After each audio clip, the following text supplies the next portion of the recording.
যে ফ্যাসিস্ট শেখ হাসিনাকে আমরা বাংলাদেশে ফিরিয়ে এনে গণহত্যার দায়ে দণ্ডিত করব।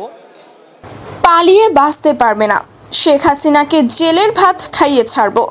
সংবাদ সম্মেলনে এসে হুঙ্কার দিয়ে একই বললেন সমন্বয়ক নাহিদ হাসান।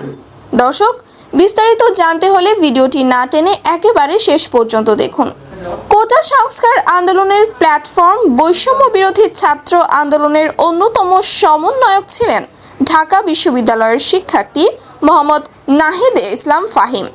মাত্র ২৬ বছর বয়সে জাতির কাণ্ডারি হয়ে স্বৈরাচারের কবল থেকে ১৬ কোটি জনগণকে মুক্ত করেছেন তিনি। মুক্তিদাতা হয়ে উঠেছেন বাংলাদেশের মানুষের কাছে। সাধারণ আন্দোলনকারী থেকে হয়েছেন অন্তর্বর্তীকালীন সরকারের উপদেষ্টা।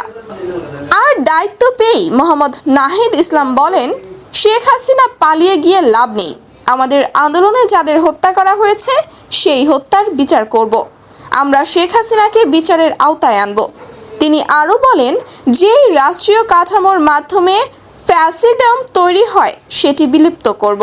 আমাদের প্রথম ধাপ ছিল স্বৈরাচারী শেখ হাসিনার পতন, সেটি পতন হয়েছে। তবে শেখ হাসিনা পালিয়ে গিয়ে লাভ হবে না, আমরা তাকে বিচারের আওতায় আনব।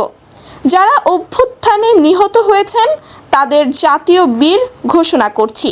তো দর্শক, শেখ হাসিনাকে কি শাস্তি দেওয়া উচিত? জানিয়ে দিন এই বিষয়ে আপনার গুরুত্বপূর্ণ মতামত ভিডিওর কমেন্ট বক্সে।